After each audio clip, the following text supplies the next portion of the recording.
भगवान श्री कृष्णचंद्र जो गीता जी में कहते हैं, हे अर्जुन, यदि तुम ज्ञान को प्राप्त हो जाओ तो तुम्हारे सारे के सारे जन्म जन्मांतर के पाप नष्ट हो जाएंगे। अपि चेदसि पापेभ्या सर्वेभ्या पाप कृतमः सर्वम ज्ञान प्लवेनैव ब्रजिनम संतिष्यसि। अगर तू सब पापियों में भी अधिक पापी है तो भी तू ज्ञान के द्वारा निसंदेह संपूर्ण पाप समुद्र से अच्छी तरह तर जाएगा, पक्की बात है। अपि चेदसि पापेभ्या सर्वेभ्या पाप कृतमः। पाप करने वाले की 3 श्रेणियां होती हैं। एक होती पापकृत, मैंने पाप किया, पाप करने वाला, और एक होता है पाप कृतर, 2 पापी उनमें से एक अधिक पाप करने वाला। तीसरा होता है पाप कृतम, समस्त पापियों में सबसे बड़ा पापी। भगवान कह रहे पाप कृतमः, यदि तू सबसे बड़ा पापी है और तू ज्ञान प्राप्त कर ले तो तू सारे पाप से मुक्त हो जाएगा। भगवान का एक कथन सबको आश्वासन देता है। जो प्रश्न करता बोलते हैं मैं बड़ा पापी हूं, क्या मेरा भी उद्धार हो जाएगा? तो भगवान यहां कह, अपि चेदसि पापेभ्या सर्वेभ्या पाप कृतमः। पाप कृतमः माने सबसे बड़ा पापी। यदि तू सब पापियों में भी सबसे बड़ा पापी है तो तू भी ज्ञान के द्वारा निष्पाप हो जाएगा।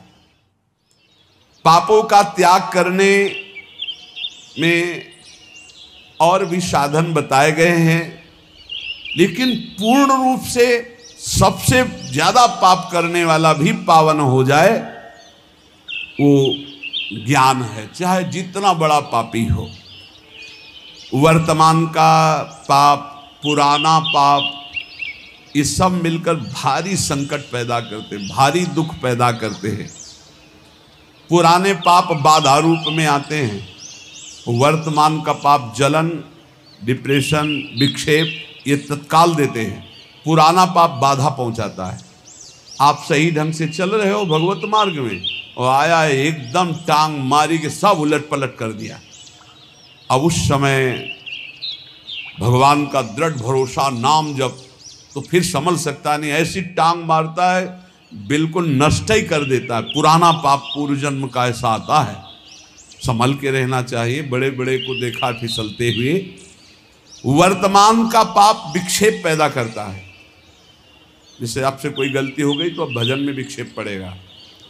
आपसे वर्तमान में कोई अब अशांति पैदा हो जाए, ज्यादा मनमानी आचरण करोगे तो मन संकल्प विकल्प इतना सोच में चला जाएगा कि फिर आपको लगेगा कि वो क्या कहते हैं, वही जो मानसिक रोग होता है, डिप्रेशन आ गया। ये वर्तमान के पाप, वर्तमान में आप पापाचरण कर रहे हैं इसलिए ऐसा हो जाता है। जिसे आप जानते ही नहीं कि आप पापाचरण कर रहे हैं, वो पापाचरण है। यदि वर्तमान का पाप छोड़ दे तो बुद्धि शुद्ध हो जाए तो पूर्व के पाप को भोगने में कोई परेशानी नहीं होती। ये बात, ये जो पूर्व का पाप आता है ये दंड रोग में आएगा, रोग रूप लेके या विक्षेप रूप के, या कोई घटना बन जाएगा पूर्व का पाप। अब उसे कैसे बचा जाता है? जैसे परमार्थ में आया, मार हाहाकार मचा दिया, उलट पुलट सब कर दिया। अब अपने को पकड़े रहना, जैसे कोई मजबूत सहारा मिल जाए हम उसको पकड़े रहें, ऐसे हमें पकड़े रहना। कुछ भी हो, चाहे मार डाले जाए, श्री जी को नहीं छोड़ेंगे, गुरु जी को नहीं छोड़ेंगे। कुछ भी हो जाए, कुछ भी हो जाए, आप पकड़े रहो, पकड़े रहो, पकड़े रहो। हवा ही निकल गई, सब खत्म, फिर ठीक। अब वो उसके विरोध में आ गया। इतने दिन भगवान का भजन किया, इतने दिन गुरु की शरण में रहे, यार कोई साथ नहीं देता, सब अपने कर्मों से भोगना ही पड़ता है, सब अपने को संभालना पड़ता है, कहीं कुछ नहीं भक्ति में। अब वो पाप आया था, गिरा के लेता चला गया। पूर्व का पाप वर्तमान का यदि पाप नहीं है तो कुछ नहीं बिगाड़ पाएगा, और वर्तमान में यदि पाप है तो वो पहले ही बुद्धि को मलिन किए हुए पूर्व का पाप आके आपको नष्ट कर देगा। यदि इस बात को समझो कि 100 वर्ष से घना अंधेरा है और वहां एक दिया सलाई खींच दी गई तो अंधेरा नष्ट होगा ना, जितनी जगह में प्रकाश है। ऐसे ही ज्ञान जो है अनंत जन्मों के पापों को तत्काल नष्ट कर देता है।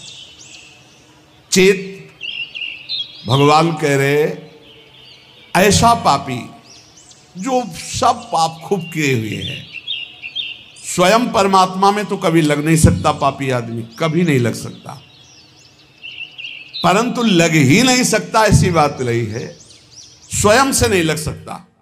पाप करने वाला स्वयं से भगवान में नहीं लगता। कैसे लगता है? किसी महापुरुष का संग हो जाए, कोई प्रवचन उपदेश अचानक अनिच्छा से सुन ले। जैसे एक दिन एक भाई आए थे, वो कह रहे थे मैं बताना चाहूंगा कि मैं घोर नास्तिक, कभी किसी शास्त्र संत भगवान कोई चर्चा नहीं। पर एक दिन ऐसे ही कर रहा था तो आपका प्रवचन आया, देखें क्या नाटक हो रहा है, और खोला, बोले उस दिन से फंस गए, आज तक हम मुक्त ही नहीं हो पा रहे हैं, अब तो और कुछ देखना ही नहीं रह गया, अब तो बस इंतजार रहता है कब सत्संग पढ़े, कब एकांतिक पढ़े। बदल गया, जीवन बदल गया। क्या हुआ? भगवत शब्द कान में गए, जीवन का परिवर्तन कर दिया। बोले पापी लोग, मनुष्य जो पाप का आचरण करते हैं, स्वयं से भगवान में कभी नहीं लग सकते, पर लग ही नहीं सकते ऐसी बात नहीं। किसी महापुरुष का संग हो जाए या कोई ऐसी विपरीत घटना परिस्थिति घट जाए कि उसका कोई साथ ना दे, और फिर उस समय कोई उसे भगवत मार्ग बताने वाला मिल जाए, या कोई ऐसा वातावरण उसको मिल जाए जिस वातावरण में भागवतिक, ऐसे अचानक किसी कार्य से वृंदावन आया, अच्छा सत्संग हो रहा है क्या, खड़े होके सुन लिया, तो उसका तत्काल परिवर्तन हो सकता है। अन्यथा पापवंत कर सहज स्वभाव, भजन मूर्ति भाव न काऊ। पापी पुरुष का भजन में या भगवत मार्ग में या सत्संग में ऐसी कोई रुचि नहीं होती। सर्वम ज्ञान प्लवे नैव व्रजिनम संतरिष्यसि। भगवान कह रहे हैं कि बहुत पाप किए हैं, लेकिन सदगुरु की शरण में बैठ गया और गुरु ने बताया कि देख, जितने कर्म होते हैं वो सब शरीर से होते हैं। शरीर से कर्म करने का जो वेग होता है वो अंतःकरण से होता है। अंतःकरण 3 गुणों से प्रभावित होता है, रजोगुण तमोगुण आदि। उन्हीं गुणों के प्रभाव से अंतःकरण में प्रेरणा संकल्प विकल्प बनते, अंतःकरण से प्रेरित होकर शरीर से पाप बनते हैं। तू तो दृष्टा मात्र है, तेरे से कोई कर्म नहीं हुआ, तू शुद्ध बुद्ध आत्मस्वरूप है, ना तू कभी बंधा था ना कभी। ओ बात उसके बैठ गई। मूला भावे कुतः शाखा, मूल से ही काट दिया कि तू करता ही नहीं है। जे ही गुरुजनों ने ऐसा उपदेश किया तो स्वतः सिद्ध ज्ञान स्वरूप जीवात्मा है, जो भगवान का अंश है वो ज्ञान स्वरूप है। जे ही उसको ये ज्ञान हुआ कि अरे मैं तो बड़ा भ्रम से फंसा हुआ था, अब तो शरीर से पाप होने नहीं देंगे और अंतःकरण में कोई पाप संकल्प बनने नहीं देंगे, क्योंकि अभी तक मैं समझ रहा था कि मैं ही करता हूं। अरे ये तो अंतःकरण गुणों से प्रभावित होकर गुणानुगुण वर्तन्ते मनुष्या पार्थ सर्वसा। अब नहीं, अब इस नौका में कोई छेद नहीं, ज्ञान रूपी नौका में बैठ गया। गुरु रूपी खवैया ने ऐसा डांड मारी कि भंवर से नैया पार हो गई। एक भी उसे पाप का फल नहीं भोगना पड़ेगा। ये ज्ञान का बहुत, मैं शुद्ध बुद्ध आत्मा स्वरूप हूं, ये जहां बोध हुआ, पर इसके लिए बस ये कि कोई घटना घटे उसके जीवन में, किसी संत की शरण में आ जाए या कोई सत्संग का ऐसा मिले जिसके आकर्षण होकर संत की शरण, बिना किसी महापुरुष के शरण में हुए ये ज्ञान तो हो ही नहीं सकता। और अगर ज्ञान हो जाए तो भगवान कह रहे हैं अपि चेदसि पापेभ्यः सर्वेभ्यः पापकृतमः सर्वं ज्ञान प्लवे नैव व्रजिनम संतरिष्यति। वास्तविक आप सच्ची मानिए, पाप कैसे नष्ट हो जाते हैं। जैसे स्वप्न में हमने 500 कत्ल किए, तो जब जगे तो ना भागवतिक पाप लगेगा और ना भारतीय संविधान में दंड दिया जाएगा कि स्वप्न में तुमने 500 कत्ल किए, चलो तुम्हें फांसी की सजा होगी। कभी ऐसा नहीं हो सकता। ऐसे ही उमा का हूं मैं अनुभव अपना, सत हरि भजन जगत सब सपना। जब ज्ञान हो जाता है तो जैसे स्वप्न का कहीं भी दंड नहीं मिलता, ऐसे ही जागृत अवस्था का किया हुआ कुछ भी कर्म उसको बंधन में नहीं डाल सकता, सब भस्म हो जाते हैं। भगवान की जो भक्ति है, इन्हीं के पुत्र का नाम ज्ञान है। ज्ञान वैराग्य भक्ति के पुत्र है ना। शुद्ध ज्ञान होता है भगवान के चरणों से चित्त जोड़ने से, नाम जप करने से। अगर भगवान का भजन ना हो तो शुद्ध ज्ञान नहीं हो सकता। आगे भगवान कह रहे, यथैधांसि समिद्धोग्निर भस्मसात् कुरुते अर्जुन, ज्ञानाग्नि सर्वकर्माणि भस्मसात् कुरुते तथा। हे अर्जुन, जैसे प्रज्वलित अग्नि ईंधनों को सर्वथा भस्म कर देती है, ऐसे ही ज्ञान रूपी अग्नि संपूर्ण कर्मों को सर्वथा भस्म कर देता है। ध्यान रहे, चालबाजी से नहीं होता है। चालबाजी से मैं शुद्ध ब्रह्म हूं, मैंने पाप नहीं किया, मैं तो दृष्टा मात्र हूं, शरीर नहीं हूं। बढ़िया। अब बीच बाजार में थप्पड़ियाए जाओगे, बुरा नहीं लगना चाहिए, तुम शरीर नहीं हो, तुम शुद्ध बुद्ध आत्मा हो। पिटाई तो शरीर की हुई, नहीं बुरा लगा ना, पाप नष्ट हो जाएंगे तुम्हारे। रबड़ी रसगुल्ला खाओ तुम और पाप नहीं, मैं तो दृष्टा मात्र हूं, तो ठीक है, तुम्हारा अपमान भी होगा, तब दृष्टा मात्र रहना। शुद्ध ज्ञान हो जाए तभी पाप नष्ट होगा, बाणी वाले ज्ञान से पाप नष्ट नहीं होता, ध्यान रखना। भगवान कह रहे नहीं होता है ऐसे ज्ञानी, बहुत विचित्र ज्ञान होता है, बहुत अलग अलग ज्ञान होते हैं, हमने देखा है इसको। बहुत ज्ञान भी विविध प्रकार, गुरु के चरणों के आश्रय से जो ज्ञान होता है, भगवान के भजन से जो ज्ञान होता है, वही शुद्ध ज्ञान होता है। नहीं, ज्ञान भी फंसा देता है, ज्ञान भी फंसा देता है, वो आप लोग जल्दी नहीं समझ पाएंगे, ज्ञान भी फंसा देता है। जब फंसने का नंबर आता है तब वो दृष्टा रहते हैं, और जब भोगने का नंबर आता है तो भोगता रहते हैं। तो चतुर शिरोमणि भगवान से नहीं बच पाओगे, फिर वो भी भोगना पड़ेगा। अवश्य में भोक्तव्यम कृतम कर्म शुभाशुभम। यथै धांसी समिध्योग्निर्भस्मसात् कुरुते अर्जुन, ज्ञानाग्नि सर्वकर्माणि भस्मसात् कुरुते तथा। परम सत्य बात, अर्जुन जैसे प्रज्वलित अग्नि ईंधन को सर्वथा भस्म कर देती है, ऐसे ज्ञानाग्नि संपूर्ण कर्मों को भस्म कर देती है। पीछे भगवान ने कहा कि पाप समुद्र है और ज्ञान नौका है, तर जाओगे।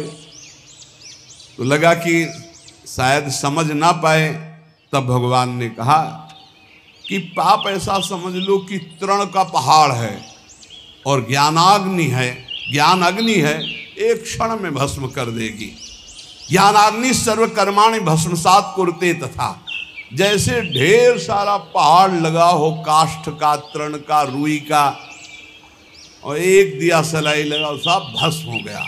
ऐसे एक ज्ञान, केवल ये, मैं स्थूल शरीर नहीं हूं, मैं सूक्ष्म शरीर नहीं हूं, मैं कारण शरीर नहीं हूं, मैं आत्मस्वरूप हूं।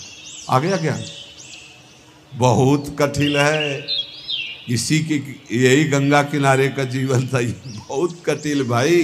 जब भूख लगती प्राणों को ना, तब दृष्टा नहीं रहता, भोगता रहता है कि यार कहीं एक रोटी मिल जाए। तो जब प्यास लगती है ना, तो ये चिंतन नहीं रह पाता कि प्यास तो प्राणों का धर्म है, मेरा धर्म थोड़ी। तो फिर लगता है बहुत विचित्र है। शरीर आसक्ति गुरु कृपा से, गुरु सेवा से नष्ट होती है। जब तत्व ज्ञान हो जाता है तो संचित क्रियमाण सब भस्म हो जाता है, और प्रारब्ध का भी मिटिया मेट हो जाता है। मिटिया मेट जब शरीर है नहीं है तो प्रारब्ध शरीर भोगेगा, हम तो भोगेंगे नहीं। बहुत कठिन है, बहुत कठिन। बातें बनाना बहुत सरल नहीं। जब चक्कर आता है तो शरीर को नहीं आता, मुझे आता है। नहीं, पीड़ा होती तो मुझे होती, ऐसा अनुभव देखो। और ये बिल्कुल अलग है शरीर। कहते हैं जिस जैसे मेज अलग है, ऐसे अलग है। देखो अभी कहा था ना, जैसे बेटा तू सवारी में बैठा है तो तू सवारी थोड़ी हो गया। तो सवारी अलग है और हम अलग है, ऐसे शरीर अलग है और हम अलग है। पर सवारी को और शरीर को जब देखो तो बहुत अंतराय नजर आता है। भाई सवारी का अगर पहिया टूट गया तो मेरा थोड़ी टूट गया, अगर टांग टूट गई तो मेरी टूट गई, ऐसा लगेगा ना। ये राग बहुत जोर का शरीर में है, यही गुरु कृपा से नष्ट होता है। इसीलिए गुरु साक्षात परब्रह्म कहा गया। परब्रह्म परमात्मा तो मोते हैं यदि गुरु ही जी जानी, कि मायाधीश की माया ने फंसा दिया और गुरु रूप में मायाधीश ने मुझे मुक्त कर दिया। ये गुरु कृपा से होता, पढ़ने लिखने से नहीं होता। अपने आप से अपने आप का बोध होता है, ये किसी करण से नहीं होता। ये तत्व बोध हो किसी करण से नहीं होता कि बुद्धि से हुआ, मन से हुआ, चित्त से हो, नहीं। ये करण निरपेक्ष ज्ञान है, वो गुरु कृपा से होता है। अब ये प्रसंग चल रहा है इसलिए चर्चा चल रही। तत्व ज्ञान रूपी अग्नि संचित को, क्रियमाण को, दोनों को भस्म कर देती, प्रारब्ध का मिटिया मेट कर देती। अग्नि में काष्ठ अत्यंत तीव्र गति से भस्म होता है। अग्नि सूखा काष्ठ हो तो ऐसे पाप का पहाड़ लगा है, ज्ञान के द्वारा नष्ट। जैसे जैसे आपका भजन बढ़ेगा वैसे वैसे तुम्हारी अरुचि होती जाएगी, संसार से भी, शरीर से भी। शरीर भी प्यारा नहीं, खान पान सोना जागने सब कड़ुआ लगने लगेगा। किसी से बात करना, मिलना जुलना, फिर उस स्थिति में भी रहते हुए वो सब व्यवहार के कार्य करता रहता है, पर वो अनासक्त रहता है। अपने शरीर से, संपूर्ण संसार से संबंध विच्छेद हो जाता है ज्ञान के द्वारा। अंदर ही संबंध विच्छेद होते ही वो अपने को ब्रह्म स्वरूप देखता है अपने आप से। अब ये कैसे समझ में आएगा? भजन करो तब अपने आप से ब्रह्म स्वरूप। जैसे एक भाई कह रहे थे कि अब हम जान गए आपको। भाई जान गए? हमें जान गए? नहीं नहीं नहीं नहीं, अपने को जान गए। भाई तुम अपने को जान गए? बोले नहीं। तो हम कहा क्या जान गए? तो पता नहीं। ये आजकल जो ज्ञान पढ़ लिया जाता है ना, और जब आंख में आंख डाल करके बात करो ना, मिला के एकदम, तब फिर वो जान गए आप। नहीं, वो अपने आप सत्य निकलेगा उस समय। जैसे नहीं होता किसी को वशीकरण कर ले, फिर वही बोलेगा जो स्थिति है इसके। वो एक इंजेक्शन लगाया जाता है जिससे सत्य बुलवाया जाता है। वो एक क्रिया होती जो सत्य बुलवाया जाता है, वैसे लगा करके वैसे पूछा जाता है तो वो वही बोलता है जो उसके अंदर चलता रहता है सत्य। वो नार कोटि है, ऐसे कुछ होता है। हाँ, ऐसे अपने यहाँ भी होता है। जब गुरुजन आंख में आंख डालते हैं तो हाँ, परमपद कोटि बोले, नार कोटि का नरक वाली बात कहेगा। वो अपने आप वही बोलेगा जो स्थिति है, अन्यथा ऐसे नहीं कह देगा। हाँ, अगर हाँ है तो हाँ बोलेगा, नहीं नेत्र में नेत्र मिला के जब बात की आप ऐसा नहीं, अगर हाँ तो स्वीकृति हो जाएगी। हाँ, क्रिया प्रकृति के द्वारा हो रही ज्ञान का विषय है। मैं करता नहीं हूँ। भला कुछ समझ में आ रहा है ये बात? क्योंकि काशी वाली ये चर्चा है, इसलिए वृंदावन में तो समझ में नहीं आएगी। यहाँ यही समझ में आएगी, नाम जप करो, खूब नाम गुण कीर्तन करो, प्रभु का चक्र प्रसाद पाओ, ब्याज भरोसे कुंवर के सोवत पाओ। समझ में आ गई ये समझ में आ जाएगी। भगवान कह रहे हैं, इसलिए थोड़ा सुन लेते हैं। भगवान कह रहे हैं जितनी क्रियाएं हैं वो सब प्रकृति से हो रही, वास्तविक सब प्रकृति से हो रही हैं। अपने स्वरूप से क्रिया कोई भी नहीं, स्वरूप निष्क्रिय है। सुन लो, बढ़िया बातें हैं। नाड़ियों में जैसे रक्त प्रवाह हो रहा तो स्वाभाविक हो रहा है। शरीर जब बालक था, जवान बना तो स्वाभाविक बना, तुम थोड़े थे। नस नाड़ियों में रक्त प्रवाह तुम कर रहे हो क्या? बालक अवस्था से जवानी अवस्था में शरीर गया तो तुमने किया क्या? किस तारीख को तुमने जवान बनाया शरीर को? नहीं। एक भगत जी आए थे, बोले एक लड़का हमारा भगवान का भगत है, और ऐसे कहते जा रहे थे। समाज कहती कैसा लड़का आपने पैदा किया, ऐसा वो बोल रहे। तो हमका भगवान कोई आपके पास ऐसा मसाला नहीं था कि आप ऐसे पैदा कर, आप ऐसा मत बोलिए। भगवान की कृपा से वो भजनानंदी जीवात्मा आपके यहाँ पुत्र रूप में आया।